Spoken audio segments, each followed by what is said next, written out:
Well, hello everyone. I'm Bobby Ina, owner of Metropolis Consulting LLC, and we're here today for another series of People in Politics here on the Metropolis channel on YouTube. Our guest today is Congressman Jim Renacci from Ohio's 16th Congressional District. Congressman, thank you for coming on the show. Thank you, Bobby. Thank you for having me. Sure. Do you mind if I call you Jim? Jim's fine. Okay. Absolutely. All right. Great. Well, the People in Politics series was created to get to know more about our elected officials on a personal level.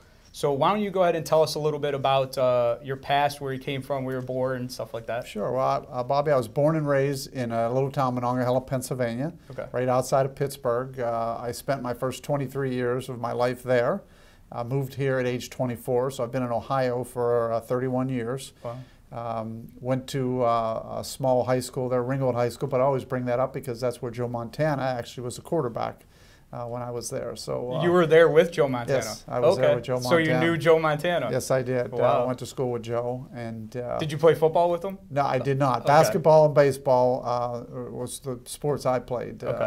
But great school. We actually had a number of athletes there. Stan Musial actually went to school there, and we had a number of others that ended up going into the pros too. So we had a pretty good athletic program. Yeah, I bet. Yeah, that's great. That's great. Yeah. And then you moved to Ohio, in Wadsworth area. Yeah, I took went to college, paid my own way through. I used to drive a truck. I worked on a road crew. I was a mechanic.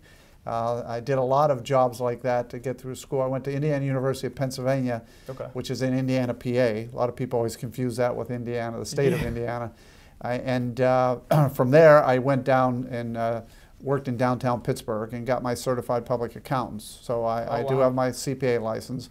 I spent 3 years there, and then I came out to Ohio and took a short-term job there, but actually started my own business right away. Okay, and is that the reason why you moved to Ohio, was because you took your new job there, or was there already family here?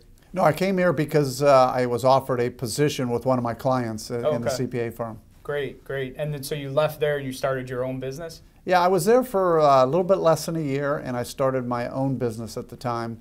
It was really in the healthcare business, nursing homes. That was my background, my experience, and I ended up acquiring a nursing home right at age 24 and started my own business at that point in time. Now, 24, that's pretty young to acquire your own nursing home. So you've had experience in that industry before you did that and just wanted to branch out more into the ownership side? Yeah, I had, it was interesting because as a CPA in Pittsburgh, that was what my main job was overseeing healthcare facilities, primarily nursing homes, but hospitals. So I had a lot of experience in the hospital industry and the nursing home industry. And when I got here, I thought, you know what, there were a lot of people running facilities. I thought I could do this, and I went off on my own. And at that time, it was a lot easier to get a bank loan. Now, it'd be very difficult to be able to get the loan that I was able to get. But it's nice. You have that entrepreneurial spirit to go out and start your own business like that. So that's nice to see that. Yeah, it's absolutely, it's interesting because if I go back to my roots, I mean, my father was a Union Railroad worker. Oh, wow. My mother was a nurse.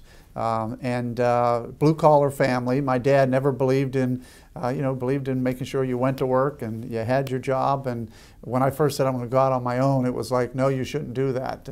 And I grew up in a really blue-collar neighborhood. Most people worked in the steel mills. My neighbors were steel workers, firefighters.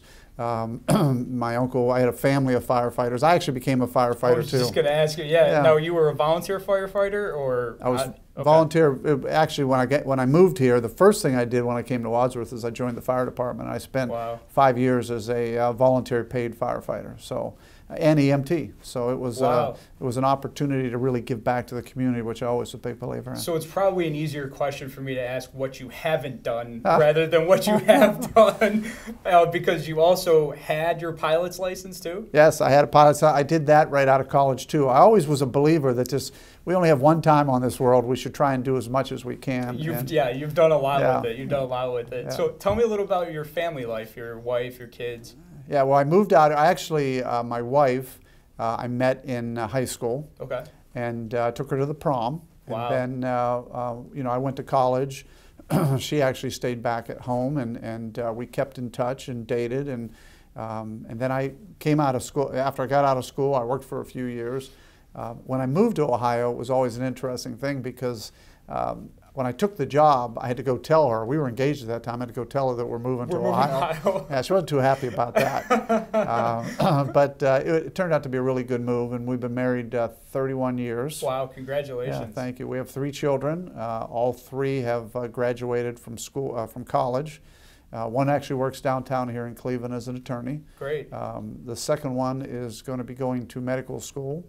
Wow. And the third just graduated from University of Akron. So all of them are doing very, very well. They've all learned the value of hard work, and they worked their way through college also. I made sure that every summer they had to work, and nothing was handed to them, just like my mother and dad taught me back in Western Pennsylvania. Yeah, those are great values to pass down, and obviously your mom and dad did a great job of passing them down to you, and you and your wife are doing a great job of passing down to your kids.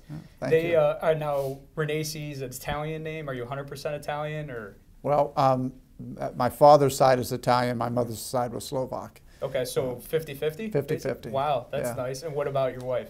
My wife is, her maiden name is Teslovich. Okay. So clearly she's also from the European background. Yeah, that's good. That's a good background to have, a European area for your kids too. Sure. They have a nice breakdown of tradition, a lot of tradition with those European areas as well. Yeah. Now, when did you first get involved in politics, or why did you first want to become involved in politics? Well, it's kind of interesting. I never really planned on getting involved in politics. I told you that I was a firefighter for the first 5 years when I came here to Ohio.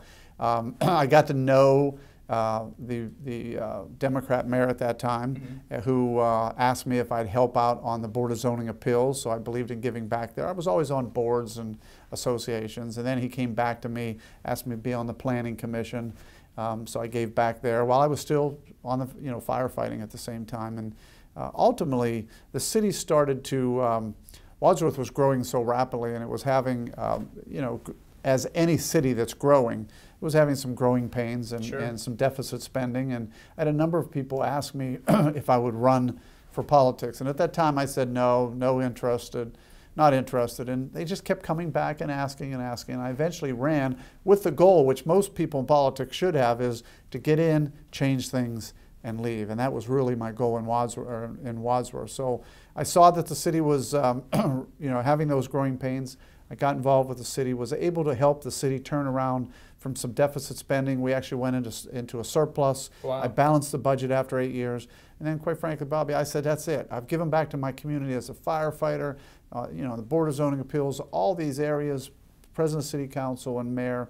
I'm just going to get back into the business world and continue to move forward there, because I always believed in even giving back there. And so I did that, and thought I was done with politics. But it just brought you right back in, huh? What really brought me back in is I had a Chevy dealership, and I just loved the Chevy dealership. It gets back to my roots back in Pennsylvania. I told you I was a mechanic. Sure. Loved working on cars. I loved the Chevy dealership, and then a lot of people will remember in 2009 when government took over General Motors, and General Motors filed bankruptcy, and dealerships were lost. Mine was lost. I was very upset that a business like mine was being taken away, and that's what got me re-energized to enter the political world again. That's great. And now you're moving on, so you're in 2 terms now, moving into your 3rd?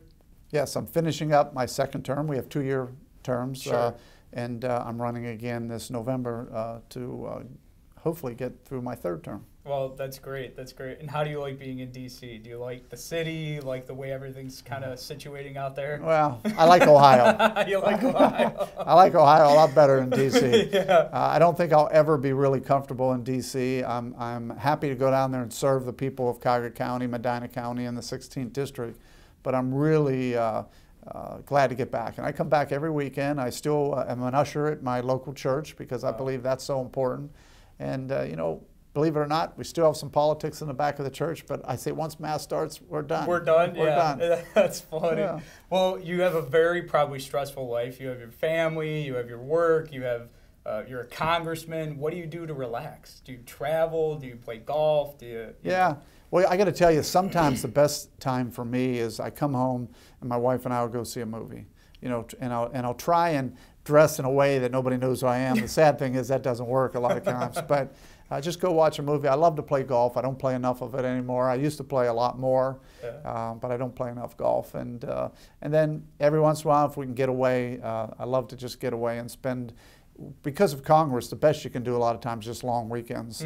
But you know, I still like to get away and enjoy the sunshine and forget about you know, Ohio for you know, a week at a time or 4 or 5 days at a time. Yeah, that would be you got to have that stress release. It's very important. Sure. I'm a big movie buff too. What's your favorite movie that you've seen in the last couple months? You know what? It's interesting because this past couple weeks we actually went. Because it was Holy Week, my wife, we were going to go see the movie with the Russell Crowe and the Cleveland Browns movie. Oh, Draft Day. Draft Day. We're going to go see Draft Day. My wife kept saying, "We can see that later. This is Holy Week. We should go see." So we ended up seeing God Is Not Dead, and we saw Heaven Is for Real, and a couple of those movies, which were very good. Were they good? Yeah, they were. You know, good. Again. For me, it's just getting away for a couple hours and just relaxing. And just relaxing. Now you can go see Draft Day though, and I go see Draft Day. Yeah, I heard it got great reviews. Yeah, though. I do. I heard the same thing, but I haven't seen it yet either, so I'm excited to get a chance to see it too. But yeah, I've heard it got great reviews. So. I will tell you though, the movie that I love the most, I still is Remember the Titans. Great movie. That's a great movie, and that is just. That's the kind of movies I really like to go see. Yeah, I'm the exact same way. That's the one with Denzel Washington, right? Yes. Yeah, that's a great movie. It's kind of like overcoming that perseverance type thing. It's probably a good political movie. You could do a lot of nuances with that into politics too. Absolutely. Well, that's great. Well, we appreciate you coming on the channel today. Thank you for joining us in a series of People in Politics. Well, thank you so much for having me. I enjoyed letting people know a little bit more about me personally, which I think is important. I've always said what people need to do in politics is really take the politics away and really get to know the person. You have to. It is extremely important, and I've been fortunate enough through the years to be able to meet a lot of elected officials and I get a chance to know everybody on a more personal level, and this is the reason why we created this project and this series, People in Politics, is to get to learn more about who you guys are as people and forget about the policy and politics for a little bit. Well, I appreciate you doing that. Thank you so much for having me. Yeah, it's great, and thank you for joining us, guys, too. There's another episode of People in Politics on the Metropolis channel on YouTube. Stay tuned for more episodes coming up. Thanks.